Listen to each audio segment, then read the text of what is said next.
Então vamos lá, pessoal. Hoje a gente vai fazer só alguns exercícios sobre funções do primeiro grau, que é o assunto que nós estamos trabalhando.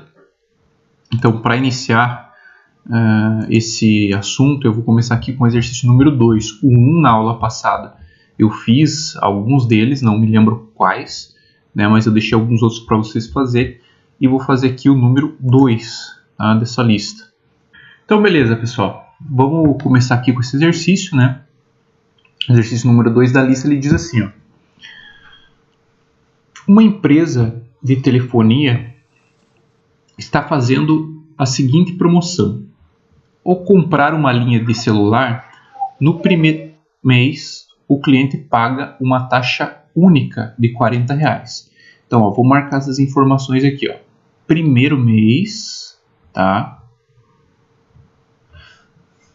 O cliente paga uma taxa única de R$40. E pode utilizar o aparelho pelo tempo que quiser. A partir do segundo mês, o cliente pagará uma taxa fixa de R$15 mais 25 centavos por cada minuto de ligação. Aí ele fala assim, para você considerar C, o valor da conta em reais, e ter o tempo de uso do aparelho em dias, e M, o tempo do uso do aparelho em minutos. E aqui ele pede o seguinte, na letra A. Ele pede para você escrever a função matemática, ou a representação matemática, de CT no primeiro mês. Tá? Então, no fim, ele quer saber qual é a função que representa o custo da ligação, o custo da conta, né, no caso, no primeiro mês. Muito bem, só que no primeiro mês ele diz que a taxa é única. Então, o tempo, independente do tempo que você fique no celular, né, o valor que você vai pagar é R$40.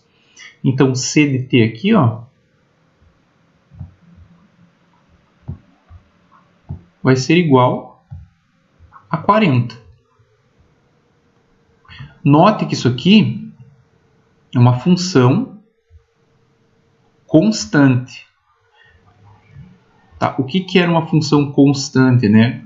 A gente tinha definição de uma função afim. Tá? Uma função afim, como é que era? Era uma f de x igual a x mais b, né?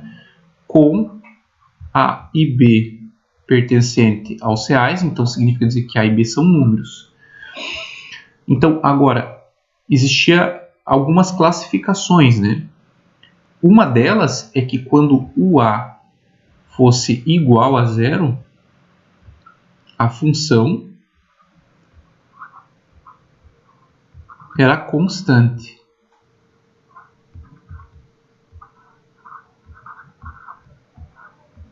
Tá?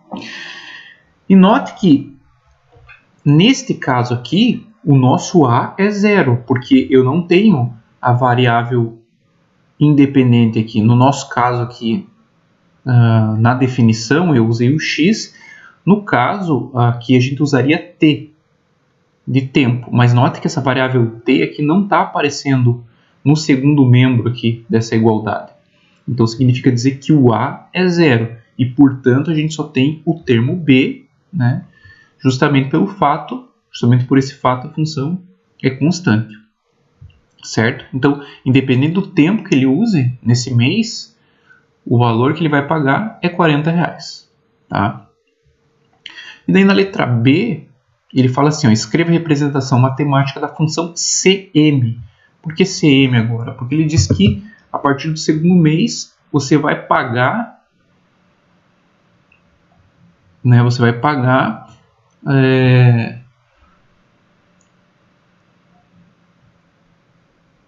em função do tempo que você ficar. Então ele fala assim, ó, C de M.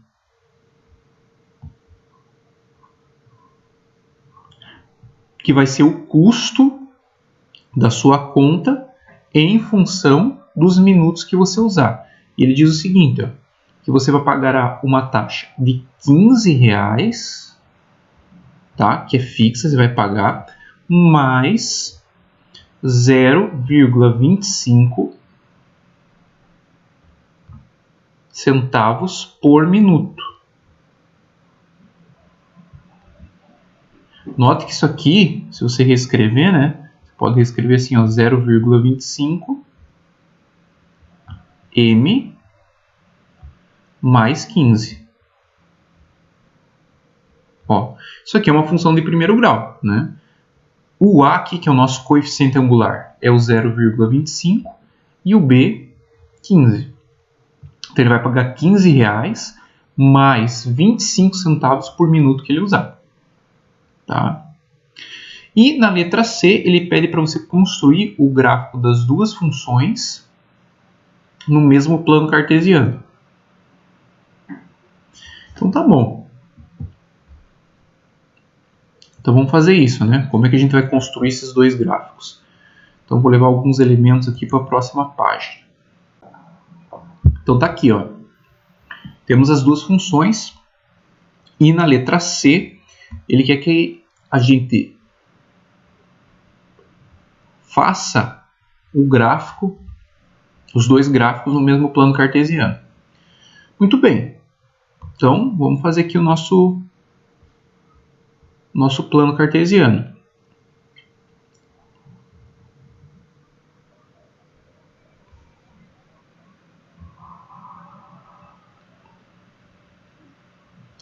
Então tá aqui, ó, eixo Y, né, que nesse caso é o C, e eixo X, que nesse caso representa o tempo.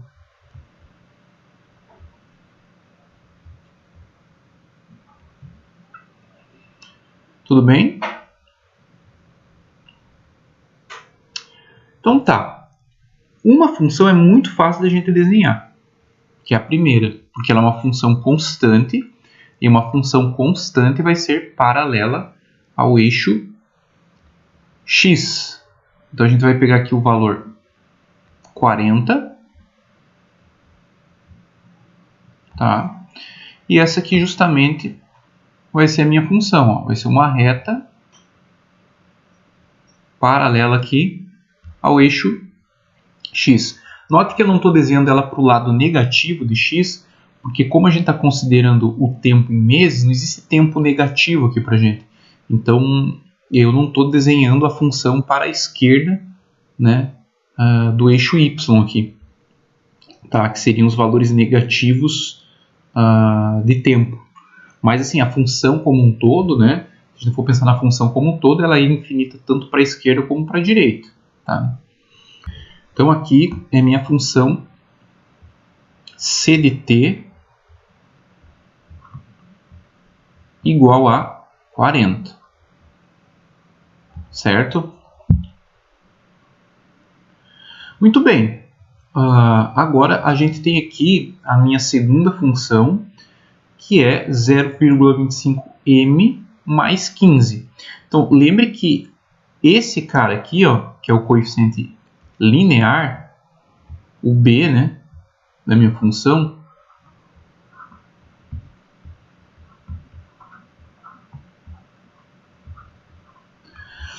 ele é a ordenada do ponto onde a função intercepta o eixo y. Então, se a gente for considerar aqui, ó, vamos pegar aqui, ó, esse valor aqui, ó, vai ser 15. O pontinho aqui, ó, que eu estou me referindo, que é onde ele vai cruzar o eixo y, vai ser o ponto 0 para x e 15 para y. Tá? Isso aí a gente viu na aula passada, onde a função intercepta o eixo y. 0 para x e o b da função. Né? Quem que é esse b? Esse b é justamente o nosso coeficiente linear.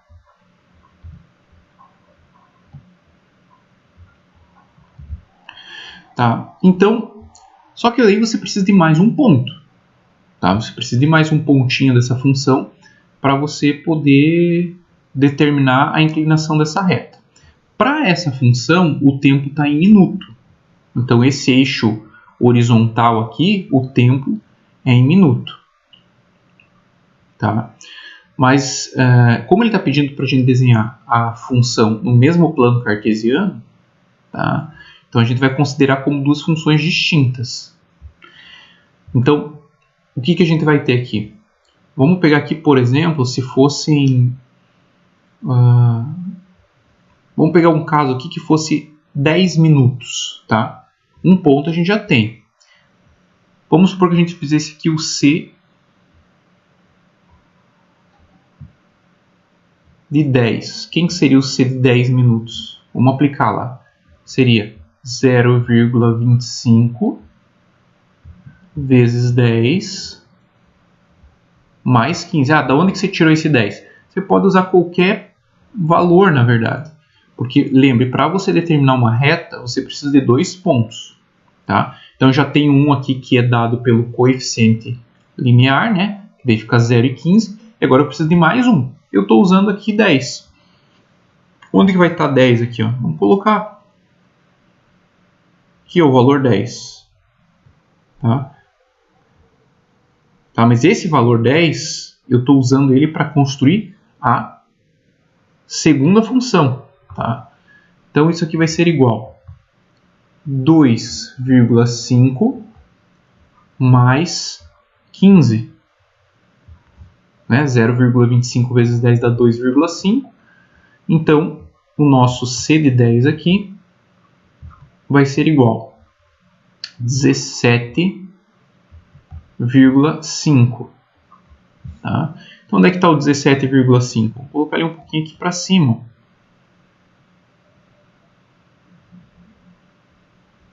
Então, aqui seria o nosso 17,5. Tá? E aí a gente vai ter que ligar o ponto 10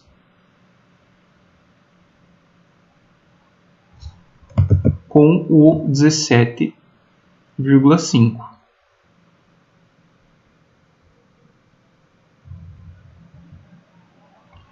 Tá aí, ó.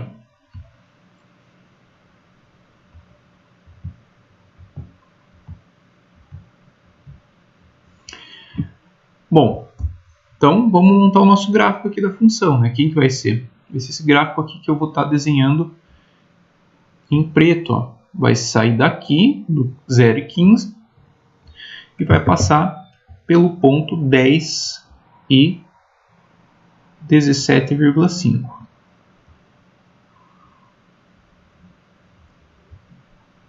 Tá aí, ó. Esse é o gráfico da minha função. Então, esse aqui é o gráfico C de M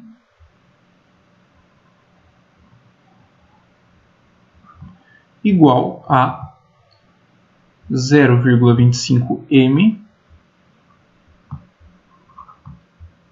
mais 15. Muito bem, ó. Ele diz assim, no exercício 3, um automóvel movimenta-se com velocidade constante em uma estrada. Bom, eu não sei se vocês estudaram na física lá, movimento retilíneo uniforme e movimento retilíneo uniformemente variável, mas eu acredito que sim, MRU e MRUV. Tá? Mas o que acontece quando a velocidade é constante? Né? Se a velocidade é constante, significa aqui que a nossa aceleração é zero. E se a aceleração é zero, a gente está tratando de um MRU, tá? Um movimento retilíneo uniforme. Ou seja, não há variação na velocidade. A velocidade é constante. O quadro fornece sua posição em determinados instantes. Então ele diz assim, ó, depois de 3 horas, o automóvel aqui ele está na posição 290. Depois de 5 horas, né, na 470. E depois das 7 horas, 650. Primeira coisa que ele pergunta na letra A. qual é a velocidade média do automóvel. Provavelmente vocês estudaram lá que a velocidade média é a variação do espaço ΔS sobre a variação do tempo, ΔT. E o que significa isso, né? O que é o ΔS? É o espaço final menos o inicial, então S menos S0, e o tempo inicial, tempo final, né? Menos tempo inicial. Então, ΔT, né, é o tempo final menos o tempo inicial. Então, vamos ver isso aqui, ó. Se a gente olhar para a nossa tabela com os valores que nós temos, não faz diferença aqui quem que você vai considerar o tempo final ou a posição inicial. Como a velocidade é constante, o que pode acontecer? Você pode considerar tanto esse cara aqui como tempo final e posição final, como esse cara aqui. Não vai fazer diferença porque no intervalo de tempo a variação do espaço percorrido vai ser a mesma justamente pelo fato da velocidade ser constante, né? Diferente se fosse num MRUV. Então aqui não faz diferença quem que você vai considerar, né? Se você vai considerar aqui o tempo 5 ou o tempo 7 como tempo final. Né? Eu vou olhar para a tabela, talvez para vocês fique mais sugestivo que eu use isso aqui, né? Esse primeiro valor como inicial e esse como final. Então o que a gente vai ter aqui, ó? Valor final da posição 650 menos valor inicial 290. Tá, estou olhando ali na tabela sobre tempo final 7, tempo inicial 3. Então isso aqui vai ser igual. Se você fizer ali, ó, 650 menos 290, isso vai dar 360. 360 divididos por 4. Tá? Então 360 divididos por 4 dá 90. 90 quilômetros por hora. Tá? Por que quilômetros por hora? Porque você está dividindo o espaço pelo tempo. Isso aqui vai ser a nossa taxa de variação, né? Bom, tranquilo. Letra B. Escreva uma função que relaciona a posição S com o tempo t em que o automóvel se movimenta. Muito bem, então ele quer saber a função S de t. Ou seja, quanto que vai ser o espaço, né, o valor do espaço, em função do tempo percorrido por esse automóvel. Muito bem.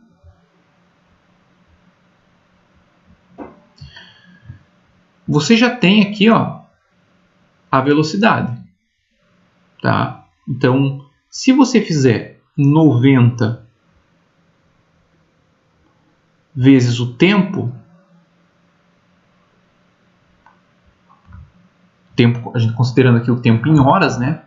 Porque o tempo aqui pra gente, né, é dado em horas, se você olhar aqui na tabela. Se você multiplicar o 90 pelo tempo em horas, você vai ter o espaço percorrido. Mas calma, vamos ver se está de acordo com essa tabela. Porque nota que, ó, se eu fizer o S de 3, por exemplo, segundo a minha tabela, se eu fizer o S de 3, tem que dar quanto? 290. Só que se eu aplicar na função como ela está aqui, ó, se eu fizer o S de 3, o que vai acontecer nesse caso? Ó? Se eu fizer o S de 3, vai ficar 90 vezes 3, que é igual a quanto? 270, que não é o resultado que está na minha tabela aqui. Ó. Aqui está 290. Então, quanto que eu tenho que somar com essa função, né, para ela dar 290 quando eu faço o S de 3? Eu teria que somar aqui, né, mais 20. Então, na minha função, eu tenho que colocar aqui mais 20. Veja que agora dá certo. Ó. Se você fizer aqui ó, o S de T, e no lugar do T você colocar 3, você vai ter ó, 90 vezes 3, que dá 270, mais 20. E para os próximos também vão dar certo. Vamos supor que você faça aqui o S de 5, né? Ou seja, a posição depois de 5 horas. Né? Então, S de 5, 90 vezes 5. 9 vezes 5 dá 45, então 450 mais o 20 dá quanto? 470. E se você usar para o 7 aqui também dá certo. Ó, 90 vezes 7. 9 vezes 7, 63. Então, como é vezes 90, 630. 630 mais 20, 650. Tá? Então, normalmente o que se pergunta é como é que eu descobri esse 20 aqui, né? Como é que eu descobri esse 20? Bom, eu usei a minha tabela. Eu peguei aqui o S de 3. Por que eu fiz 90 vezes T? Porque como a velocidade é 90 km por hora, então para cada valor de hora que eu multiplicar o 90, eu vou ter o deslocamento desse móvel. Porém, a gente não sabe se a gente iniciou a contagem no espaço zero. Então, o que a gente faz aqui? Ó? Se eu fizer o S de 3, vai dar 90 vezes 3, que é quanto? 270. Não deu o valor que está na minha tabela. Então, eu somei com quanto? Com 20 para dar esse valor. Tá? Então, se você observar essa função, eu vou escrever ela aqui do ladinho, a nossa resposta já é ela, né? Ó, S de T igual 90T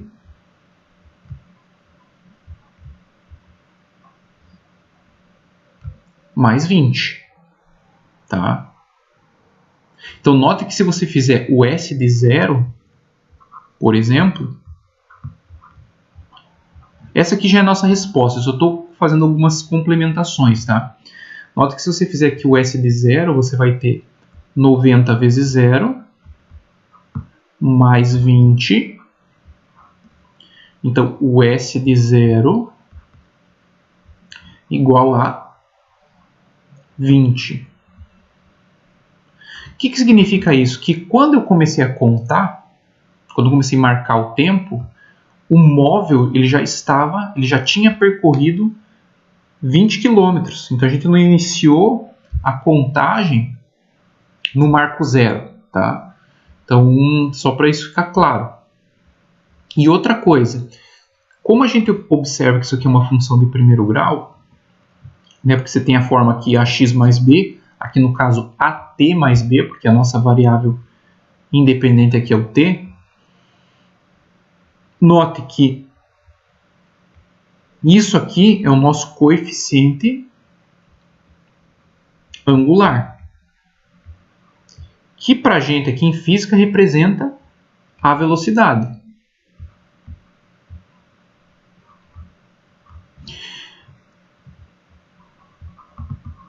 E a gente calculou essa velocidade de que forma? Né? Fazendo espaço final menos inicial sobre tempo final menos tempo inicial.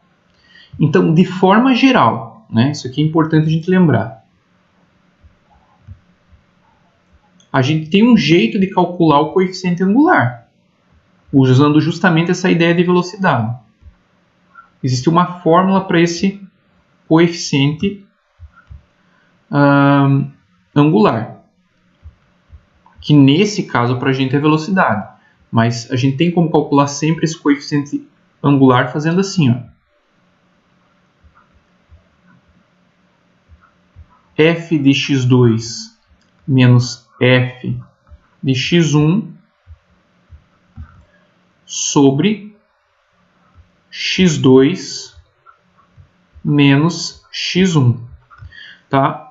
Isso aqui, lembre que f de x2 você pode escrever como y2, por exemplo. E esse cara aqui como y1. Então tá, pessoal. Aqui na lista é a letra C, tá?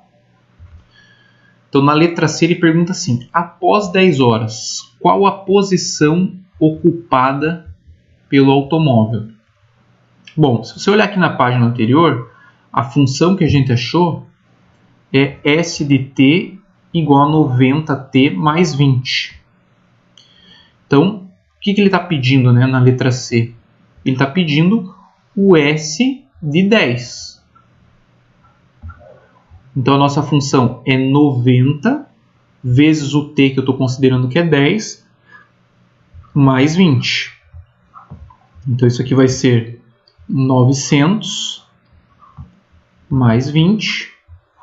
Então, isso significa que o S de 10, ou seja, o espaço no instante 10, é igual a 920 quilômetros.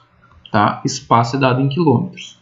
E na letra D, ele pede para construir um gráfico que relacione a posição do automóvel em função do tempo. Então, vamos construir esse gráfico.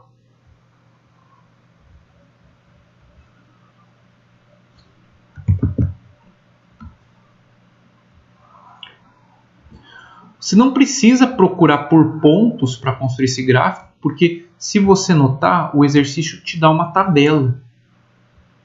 Tá? Então, se você voltar aqui ó, no enunciado, ó, ele já te dá aqui alguns valores, né? Então, você pode usar, por exemplo, esses dois pontos, porque 2 pontos determinam uma reta. Então, você pode usar o ponto 3,290. Então, vamos colocar aqui, ó, 3. Você poderia usar também, né, o ponto 10 e 920, isso aqui representa um ponto, tá? Então, você não precisa necessariamente usar o que está na tabela, você pode usar qualquer 2 pontos da função. Então, lá você tem o ponto 3, né, que corresponde a 290 km. Então, você pode colocar o 290 aqui.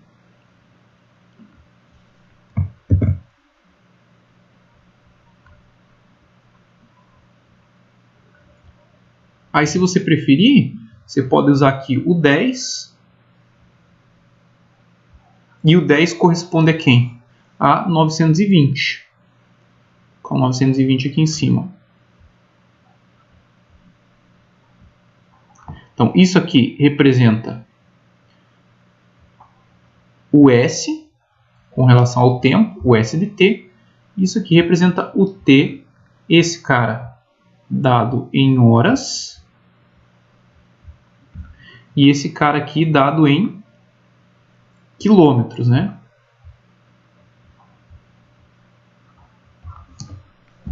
Então aí vamos só ligar pontinho.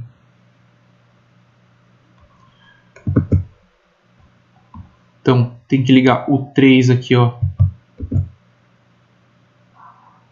com 290. E o 10 com o 920.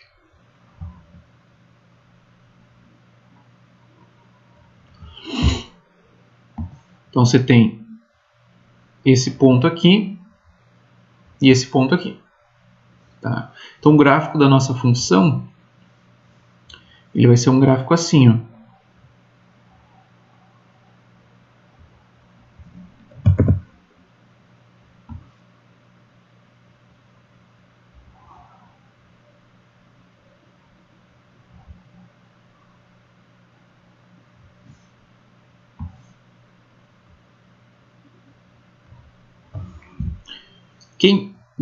Quem que é essa reta, né, que eu desenhei em azul? Essa reta é justamente a nossa função S de t igual a 90t mais 20. Então, se você observar aqui, ó, tá, a velocidade, que é o nosso coeficiente angular, é maior do que zero, então a gente tem uma reta crescente. Tá? A função nesse caso é crescente. Ó, Ele diz assim, ó, no 9, calcule a taxa de variação. Quando eu falo de taxa de variação ou coeficiente angular, eu estou me referindo aqui ao a da função, cujo gráfico é a reta que passa pelos pontos A, 4 e 2 e B, 2 e 8. Muito bem.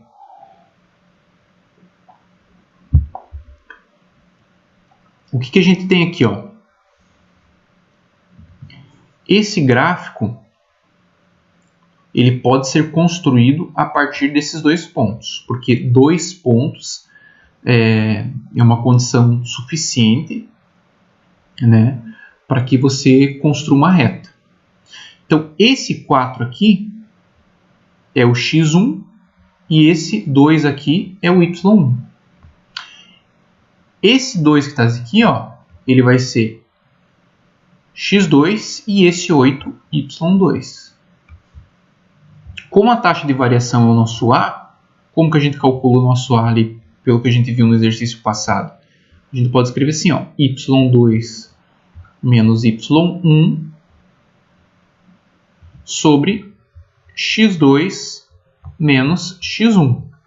Que a ideia é que a gente viu ali de taxa de variação, que no primeiro exemplo a gente usou como velocidade, né?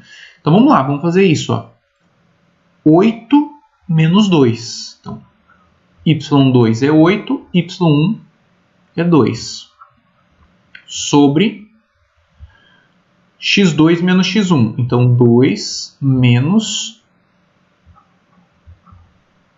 4. Então, isso aqui vai ser igual. 8 menos 2 dá 6. 2 menos 4 dá menos 2. 6 divididos por menos 2 dá menos 3. Então, a taxa de variação é isso aqui, ó. É o menos 3. Ele não está pedindo, mas eu vou complementar um pouco o exercício. Tá? Vamos supor que ele me pedisse a função. Quem que é a função f de x, tá? Que passa por esses dois pontos. Como eu tenho aqui a taxa de variação, eu já sei que essa taxa de variação vai estar multiplicando a minha variável independente, que é o x. Tá? Agora, vamos escrever isso aqui como se fosse uma tabela. Tá? Como se estivesse lá na situação da velocidade do tempo. Do espaço e do tempo, perdão. Então, note só o que eu tenho. Eu tenho aqui os valores de x e os valores de y, ou f de x, que é a mesma coisa. Então, eu tenho aqui o primeiro x, que é 4, e o segundo x, que é 2. Para esse 4, o y é 1, e para esse 2, o y é 8. Né? Então, vamos supor aqui, ó, se eu fizer o f de 4, no lugar do x aqui, eu colocar 4. Obrigatoriamente, o meu y tem que dar quanto? 2. Então, se eu fizer aqui, ó, da forma como está, o f de 4, vai ficar assim, ó, menos 3 vezes o x que eu estou considerando, que é 4. Isso aqui dá quanto? Menos 12. Só que o resultado tem que dar quanto? 2. Então, quanto que eu tenho que somar ou subtrair nesse valor para dar 2 positivo? Vocês concordam comigo? Vocês vão primeiro, talvez o primeiro palpite que vocês vão dar é 10. Só que se você fizer menos 12 mais 10, vai ficar menos 2. E tem que ficar mais 2. Então, quem eu vou somar aqui vai ser o mais 14. Porque quando eu fizer menos 12 com mais 14, vocês vão de concordar que isso dá quanto? Mais 2. Então, a minha função aqui vai ser menos 3x mais 14. Tá? Agora, note que se você aplicar o x para esses dois valores aqui, respectivamente, eles vão dar 2 e 8. Quer ver? Ó? Vamos fazer aqui o f de 4. Então, vai ficar assim, ó, menos 3 vezes 4 mais 14. Então, isso aqui vai ser menos 12 mais 14, que é igual a 2. Ó, bateu aqui com o y que eu tenho. Agora, vamos fazer o f de 2. Tem que dar 8. Então, vamos ver se o f de 2 dá 8. Menos 3 vezes 2 mais 14.